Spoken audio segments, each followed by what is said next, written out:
मकान बराए फरोख्त। अखबार में इश्तिहार पढ़ने के बाद प्रॉपर्टी डीलर ने मौजूदा नंबर पर राब्ता किया। वहां से एक ज़ईफुल उम्र शख्स की आवाज आई और प्रॉपर्टी डीलर को घर देखने की दावत दी। अगले दिन डीलर ने जब उसके घर के दरवाजे पर दस्तक दी तो एक ज़ईफुल उम्र शख्स ने दरवाजा खोला। ज़ईफुल उम्र शख्स प्रॉपर्टी डीलर को देखकर मुस्कुराया और उसे घर के अंदर आने की दावत दी।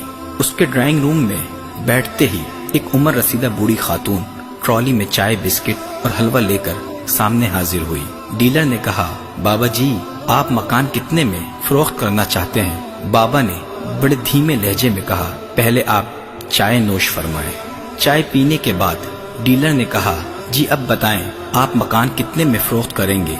बाबा जी ने कहा, 50 लाख रुपए में। डीलर ने कहा, बाबा जी, आपका मकान तो 25 लाख का भी नहीं, 50 लाख में कौन खरीदेगा?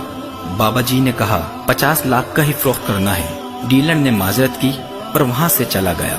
2 महीने गुजरने के बाद डीलर ने फिर वही इश्तिहार अखबार में देखा और मुस्कुराकर बोला, बाबा जी का मकान अभी तक फरोख्त नहीं हुआ। डीलर अगले दिन फिर उनके घर गया। बाबा जी ने वैसे ही इस्तकबाल किया और चाय, बिस्किट और हलवे के साथ खातिर तवाज़ा की। मकान की बात शुरू हुई तो बाबा जी ने फिर वही 50 लाख बोले। डीलर को गुस्सा आ गया, आपका मकान फरोख्त नहीं हो सकता। प्रॉपर्टी डीलर ये अल्फाज बोलते हुए घर से बाहर निकल गया। कुछ दिनों के बाद डीलर के दोस्त ने कॉल की और बोला, एक मकान देखने जाना है, सस्ते में मिल रहा है। प्रॉपर्टी डीलर मकान देखने दोस्त के साथ निकला तो दोस्त उसी मकान पर ले गया। डीलर ने दोस्त से कहा, ये बाबा पागल है, इसको मकान नहीं बेचना। दोस्त ने कहा, फिर भी एक बार देख लिया जाए। दरवाजे पर दस्तक दी तो बाबा जी बाहर आए और आते ही डीलर को गले से लगा लिया। फिर दोनों को अंदर आने की दावत दी। ड्राइंग रूम में बैठते ही उसी तरह चाय, बिस्किट और हलवा पेश किया गया। इस बार डीलर से रहा नहीं गया। उसने बाबा जी से पूछा, बाबा जी, आपको मकान फरोख्त नहीं करना तो बार बार इश्तिहार क्यों देते हो? क्यों हमें बार बार यहाँ आने पर मजबूर करते हो? बाबा जी ने बूढ़ी खातून की तरफ नम आंसू से देखा और आंसू साफ करते हुए डीलर से मुखातिब हुए, बेटा, हम दोनों बूढ़े हो चुके हैं। हमारे 3 बेटे हैं, उनको आला तालीम दिलवाई, अब वो मुल्क से बाहर हैं, उन्हें हमारी कोई फिक्र नहीं। हमारा अकेलापन हमें अंदर ही अंदर खत्म कर रहा है।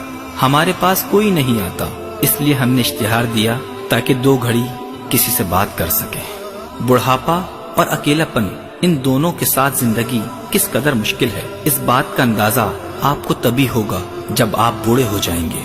ये सब सुनते ही डीलर बाबा जी के करीब आ गया और उनके आंसू साफ करते हुए बोला, मेरे वालिदैन दुनिया में नहीं रहे, आज के बाद आपको अपने बेटों की कमी कभी महसूस नहीं होने दूंगा। मैं रोज आपके घर आऊंगा। ये सुनते ही बाबा के चेहरे पर मुस्कुराहट आ गई।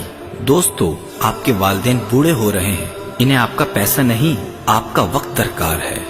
आप जब अपने वालिदैन के पास बैठें तो आज के दौर की सबसे बड़ी बीमारी मोबाइल फोन को उस महफिल से दूर रखें। जो वक्त आप मोबाइल को देते हैं, कोशिश करें वो वक्त वालिदैन के साथ हंसी खुशी गुजारें।